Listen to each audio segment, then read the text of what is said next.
안녕하세요. 교육진담 영어만세 시간입니다. 폭발적인 댓글 감사드립니다. 야 역시 첫방 나가고 난 다음에 이럴 줄 알았어, 그죠? 네. 이럴 줄 알았습니다. 네. 글쎄 또 새로운 또 패션을 만들어 주신 이태환 쌤, 감사드립니다. 일주일 사이에 혼자 집에 갔다 오신 것 같아요. 그렇죠? 그 누구도 우리 어제 계속 잤나? 아유, 우리 항상 자죠. 힙. 알겠습니다. 예, 이태환 쌤 나와주셨습니다. 릴라 쌤. 예, 해치지 않습니다. 아 이거 좋네. 해치지 않습니다. 해치지 않습니다. 예. 예. 본인 소개해 주셔야죠. 예, 영어를 배우러 온 입시킬러 레오입니다. 그렇죠. 예. 저 진행을 맡고 있는 민우입니다. 자, 2주차 많은 분들이 이제 댓글로 기대를 표명해 주셨던 바로 그 내용입니다. 교육제도의 변화, 교육과정이 변화됐지 않습니까? 그러면 대한민국의 모든 과정들이 조금씩 바뀌어요. 그 바뀌는 과정들 속에서 영어 교육이 상당 부분 가장 크게 사실은 바뀌었거든요. 그래서 그 패러다임의 변화들에 대해서 먼저 한번 짚어줘야 돼요. 그래야만이 사실은 이제 어머님들 이제 아까 지난주에도 아까가 아니라 지난주에 지난주에 저희가 방송을 할 때에도 보면은 사람을 해치지 않는 릴라 쌤께서 옛날에 성문 종합영어 배웠다 이렇게 얘기하셨잖아요. 그래서 아마 이 방송 들으시는 분들도 성문 종합영어 저도 성문 종합영어로 가외했잖아요. 저희 삼촌이 얘기해줬던 것 같아요. 저는 아닌 것 같고요. 그러니까 그게 지금 이제 학생들 그걸 모르잖아요. 그래서 그런 변화, 입시와 제도의 변화가 결국 교육의 변화가 만들어졌는데 아마 가장 크게 변화된 게 영어 교육일 거예요. 맞아요. 그래서 그 영어 교육의 변화는 한 번쯤은 우리가 짚어줘야 되는데 그때 뭐 살아있는 역사가 설명해 주시겠죠. 그럼요. 자, 그래서 우리 살아있는 역사 그때서부터 시작되는 어떤 흐름을 갖고 정확하게 지금까지도 현장에서 오히려 지금 더 다수의 학생들이 아닌 1대1 코칭까지 결합시킨 이태환 쌤으로부터 한번 맥락을 한번 저희가 한번 들어보는 시간을 꼭 가져야 될 것 같아요. 맞습니다. 이거는 굉장히 의미 있는 시간이니까 청취자분들 반복해서 좀 들어주시면 조회수도 좋고 그렇죠? 청취자분들도 좋고 다 좋을 것 같습니다. 한번 제도의 변화에 대한 교육과정 변화를 영어의 시각에서 한번 설명을 좀 부탁드리겠습니다. 네, 거기 좀 앞서서 우리 릴라 선생님이 그 큰 틀 있죠. 큰 틀을 한번 잡아주시고 제가 거기 세부적인 내용을 제가 덧붙여도 될까요? 그럼요. 그러니까 이럴 때 키우는 거 아니에요? 그래서 이제 적자. 쩌리가 필요한 겁니다. 적자. 적자입니다. 적자. 사람을 해치지 않는 릴라. 이제 저희 삼촌한테 들은 걸로 얘기하면 예전에 이제 약간 말 그대로 학력고사 시대였죠. 그때는 영어를 아는 사람들도 사실 없었고 80년대만 하더라도 제가 알기로는 그렇게 대학 4년제를 나온 사람이 굉장히 적었던 걸로 전 기억을 해요. 그런데 이제 그때는 진짜 말 그대로 학력고사 세대였죠. 학력. 그러니까 아는 것이 힘인 시대였습니다. 그때는. 근데 이제 이 인터넷 이런 것들이 이제 발달하면서 이제 진짜 정보화 시대로 들어가면서 사실은 이제 아는 것보다도 널려 있는 정보를 어떻게 취합하느냐가 이제 문제였죠. 그래갖고 그러면서 이제 수학능력고사라는 자연스럽게 이제 시험 제도의 변화도 생기게 된 거죠, 사실은. 그래서 이제 능력을 중요시하는 시대가 이제 도래를 했어요. 그 당시에 이제 90년대 들어오면서 그때 사실 이 수능 고사 같은 경우에는 거의 뭐 코페르니쿠스적 발산이라는 교육학자들 사이에서 이야기도 있었고 실제로 그리고 이제 그 처음 제가 알기로는 수학 능력 시험이 국어 수학만 있었던 걸로 기억합니다. 원래 그 원형은요. 근데 이제 나중에 다른 과목들이 참여한 걸로 알고 있거든요. 그러면서 이제 보면 1세대에서 뭐 한 1.5세대, 한 2008년 전까지 수능까지를 보면 보통은 이제 우선 첫 번째로는 시험 범위가 지금이랑 달랐죠. 고1 공통영어까지였고요. 그렇기 때문에 사실은 커뮤니케이션에 주로 이제 초점을 둔 영어였어요, 사실은. 그래서 쉬운 수능이었죠, 사실은. 수능 몇 달 남기고도 진짜 선생 좀 잘 만나고 열심히 잘하면 얼마든지 올릴 수 있었던 시험이었는데 2008년도에 제가 기억하기로는 2008년도 그때 수능 평가원장이 얘기했던 게 기억이 나요. 그 당시에 기억력 좋다. 아카데믹 잉글리시를 수능은 이제 본격적으로 추구하겠다고. 그러면서 이제 영어 시험 범위도 그때 2011 교육과정에 맞춰갖고 원투로 늘어나면서 이제 조금 어려운 영어가 시작이 됐죠. 그리고 EBS 같은 경우에도 그 당시 제가 이제 결혼 전이어서 기억을 하는데 EBS의 한국 교육과정 말씀도 좀 죄송한데 예, 별로 사람들이 관심을 두지 않아요. 아 그럴까요?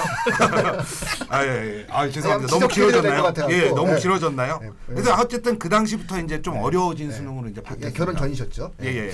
그때 결혼 전이죠. 예. 그때 한국교육과정평가원 검정이라고 딱 찍혔던 EBS 제가 그것도 기억해요. 그러면서 갑자기 어려워졌어요. 그러면서 이제 2008년도 이후에는 말 그대로 정말 철학, 과학, 뭐 스포츠, 의학까지 뭐 다양한 분야의 글들이 막 들어오기 시작했고요. 진짜 학술적인 글들이 국어 같은 경우에도 지금 보면 이제 흐름 이렇게 보면 정말 진짜 학술적인 국어죠. 사실은 거기 나오는 비문학도 보면. 그래갖고 이제 작년 34번 수능 문제 같은 경우를 예로 들자 그러면 사실 소재는 과학이었는데 이거를 철학적으로 해결하는 문제가 나왔어요. 사실은. 그러니까 굉장히 진짜 이제 배경 지식 스키마가 이제 학생들마다 다 다르고 하기 때문에 교육하는 입장에선 너무 힘들어요. 근데 이제 제가 이제 이것도 늘 고민하고 있었던 거였는데 태한쌤 시스템 보면서 사실은 모든 게 다 해결될 수 있겠구나라는 생각도 많이 했죠. 그래서 지금 어려워진 수능, 그 다음에 이제 애들이 공부할 게 너무 많잖아요. 그 상황에서 뭔가를 이제 제시를 해줘야 되는데 어떻게 제시할 건가에 대한 이제 고민이 어느 정도 태한쌤이 좀 해결해 주실 수 있는 부분이 있지 않을까 그런 생각이 많이 들긴 합니다. 사실은. 지금은 어때요? 3세대에서 지금 절대평가 이후에 대한 흐름은 어떤가요? 그러니까 절대평가라고 해서 학생들 태도도 좀 문제는 있어요. 사실은 왜냐면 쉬운 걸로 착각을 하거든요. 그럼 내가 좀 하지 않았죠? 예. 그럴까요? 예.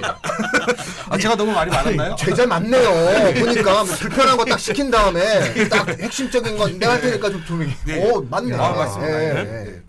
너 앞에서 설명을 너무 잘해줘가지고 지금 묻어가려고 그랬는데 그 아까 정리를 참 잘해준 것 같아요. 연도별로 해서 지금 확연히 융합 지식을 요구하는 지금 어떻게 보면 국어랑 국어 비문학이랑 영어랑 거의 같다 보면 될 것 같아요. 그래서 내용 자체가 사실 어려워질 수밖에 없는 게 뭐냐면 아이들 똑똑해요. 지금 아이들이 너무 똑똑하단 말이에요. 그래서 그냥 어떤 커뮤니케이션, 의사소통 같은 개념으로 하면 다 1등 나온단 말이에요. 사실 그것도 충분한데 학술적인 부분을 넣어서 사회과학, 철학, 문학, 그러니까 인문학 쪽을 굉장히 인문학과 어떤 자연과학을 융합시켜서 지문을 많이 내기 때문에 너무 힘들어하죠. 특히 국어 안 되는 애들. 국어 교육이 정말 중요한 것 같아요. 그래서 우리 대표님 국어 관련되시죠? 그래서 이 부분이 어릴 시절에 안 되는 아이들은 너무 힘들어합니다.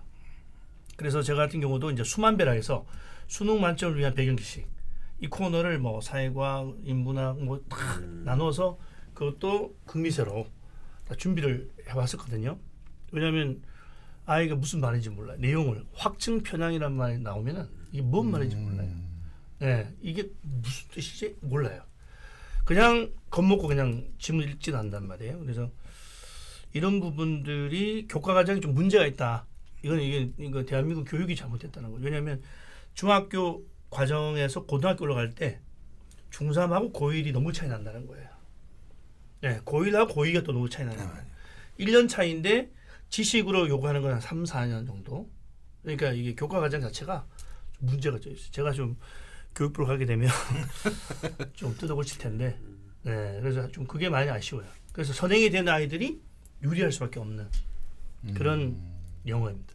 그러니까 잘하는 애하고 못하는 애 차이가 너무 난다. 그러니까 심지어 제가 이런 얘기 하거든요. 각 학년, 그러니까 중학교 2학년이라 그러면 중학교 2학년 내에서 4년 차이가 난다. 같은 중인데 실력이 4년 차이 난다. 이거 어마어마하잖아요. 맞아요. 이걸 학부모님들은 인식 못한다는 거죠. 그건 좀 제가 25년 정도 강의하면서 내린 결론이죠. 차이가 뭐가 나. 그래서 어릴 때부터 좀 체계적으로 영어 공부를 해야 된다. 사실 우리 어머니들 보면은 어릴 때 보면 아기 때 보면 발음 좋으면 영어 잘한다 그러잖아요. 발음 좋으면 애플 이러면 엄마들이 우리 아이 영어 공부 잘해. 그다음에 통문장 암기하잖아요. 또 영어 잘한다 그런단 말이에요. 근데 실제 수능에서는 문장 암기가 문제가 아니라 추론적 사고. 이 추론 실력이 굉장히 중요해요. 수학에도 중요하잖아요. 그 언어에도 중요하지 않습니까? 그렇죠. 이 추론을 학교 교육과정에서 강조하지 않아요. 근데 수능은 나온단 말이죠. 이게 안 맞다는 거죠. 현장 교육하고 수능하고 너무 안 맞아요.